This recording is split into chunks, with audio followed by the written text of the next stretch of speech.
Hi, I'm Steve Adubato, coming to you remotely, obviously.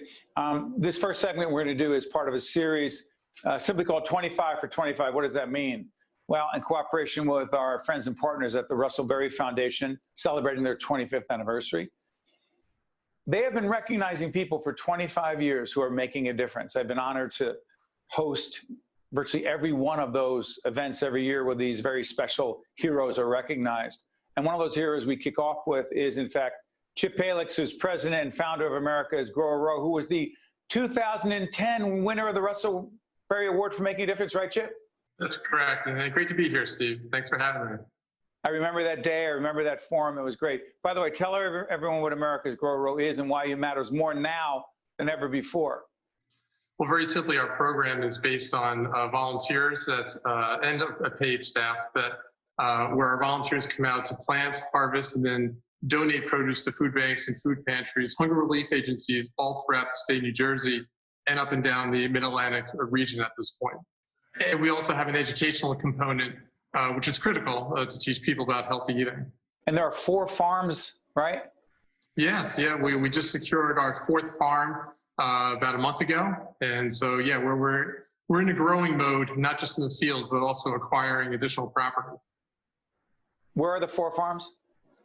Here in Hunterdon County, so Alexandria Township, Franklin Township, Union Township, and also Clinton.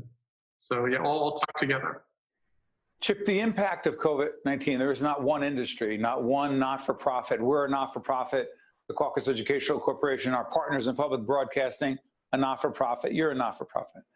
What has been the biggest impact of COVID-19 on the work that you and your colleagues are doing at America's Grow a Row? Well, I think what we've all experienced, and in your organization as well, I'm sure, is the financial hit. But we were able to recover from that. Of course, you know, we want to be able to continue to stay in our operations and be impactful in the communities in which we serve. But for us, when you have 9,000 volunteers that traditionally go out and help to plant and harvest, immediately, given the social distancing guidelines and restrictions and such, we had to completely flip our model from being a volunteer-based to a commercially based organization this year. Knowing that, one, you know, there's a great need because of the financial crisis and the pandemic itself. But at the end of the day, look, our work has never been more important. Not just getting food, but healthy food out to those folks who need it the most. So we basically flipped the model around greatly this year, and we're on a good trajectory to make some big numbers. You know, as leaders of not-for-profits, we have to raise money, we have to run an organization and try to plan for the future with so many incredibly powerful and sometimes scary variables and uncertainties around such things as COVID-19. I'm curious, back in 2010 when you won the Russell Berrie Award for Making a Difference, how would you describe the impact that that award had and the dollars that went with it, that go with it? By the way, we'll put up the Russell Berrie Foundation website as we do this program so people can continue to nominate others for that award for making a difference. What was the impact of that award? You know, like, this is such a pivotal year. That was such a pivotal year as well, because it's really kind of broke us out of the, you know, the little stream and into the mainstream by being recognized for the work that we're doing and the number of people that were impacted, not just from a feeding standpoint, but the volunteers and those who are exposed to giving back. So the award itself, the monetary reward, of course, is huge in its own right. But it was the connections. It was all the PR that Look at us. You've been on with us 10 times in the last 10 years. This is a partnership. This is a relationship that came out of that. Absolutely. And we never get tired of it, because you know what? Just like you and any other form of media, you know, you're all with us side by side, boots on the ground, getting the word out about what we do and the need that's out there. So yeah, it's an awesome partnership, and I would consider it to be more of a team than anything. Along the lines of making a difference, that's what this series is called. That's what the Russell Berrie Foundation is all about, recognizing people who are making a difference. What would you say to someone right now who was watching and said, well, that's great that Chip Paillex and the folks at America's Grow a Row are doing this, but come on, what can I do to really make a difference, particularly given the incredibly difficult challenges we're facing these days? You know, the first thing I would say is everyone has a passion. You know, it could be anything. It could be cooking. It could be teaching people to read. It could be health. It could be anything. It could be social justice. It's social fighting justice. racism. Absolutely. I mean, you know, there's more opportunities than ever to really give back and make a difference in today's society. What I would argue is that it's not the amount. It's not the, you know, don't look at Groro as, wow, this huge organization. I can never make such an impact. Look, at the end of the day, if every person just helps one person, isn't that enough? So I think, you know, look at what drives you, you know, what's your passion, and then figure out how to sort of serve a purpose and make change. You know, again, it doesn't have to be huge. It could be small, but at the end of the day, making any difference is a difference. Angelica Berry talks about the ripples, you know, enough ripples, you're making a huge difference together. A final question. It is the 25th anniversary for the Berrie Foundation. What message would you have to them, their staff, the board, and frankly, all the other honorees over the years that have been recognized for the work that they've been doing? You know, I would say, look, the ripples are huge and the ripples continue. And that's what's most important. It's not a one and done.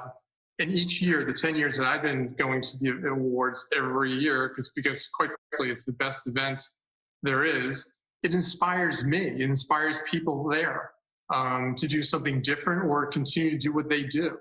And so I would say that the Making a Difference Awards has clearly touched thousands and thousands of lives, so many more than they'll ever know, because they gave people a chance and they recognized them and got them into you know, the mainstream to be able to be promoted and be able to further their mission. And so the work, the Angelica and the entire board, they'll never really know how deep and how wide, but the impact is just enormous. And again, it's one of the best events. You know, we love going each year. And quite frankly, it's humbling year after year, recognizing Sure is. all these folks who have just done such great work. And final point from my perspective, every year I've been there, since 2010, we've been there together. Chip, every time I think I've heard just about everything about people making a difference, we hear a new story, a different story, someone really stepping up, being an unsung hero. And it is moving, it is powerful. And in the age of COVID-19, in the age of confronting racism in all its forms, the need has never been greater. So I want to thank you, Chip, for not just joining us, but for everything you're doing and being part of the 25 for 25 in connection with the Berrie Foundation. Thank you so much, Chip. Thank you, Steve, for all you do. And again, it's an honor to be here today and be part of the Russell Berrie family. Well said. I'm Steve Adubato. We'll be right back. One-on-One with Steve Adubato has been a production of the CAUCUS Educational Corporation. Funding has been provided by the Russell Berrie Foundation, PSC&G, Hackensack Meridian Health, the New Jersey Education Association, Gibbons PC, New Jersey Institute of Technology, NJM Insurance Group, the Fidelco Group, and by Wells Fargo. Promotional support provided by the New Jersey Business and Industry Association and by ROINJ.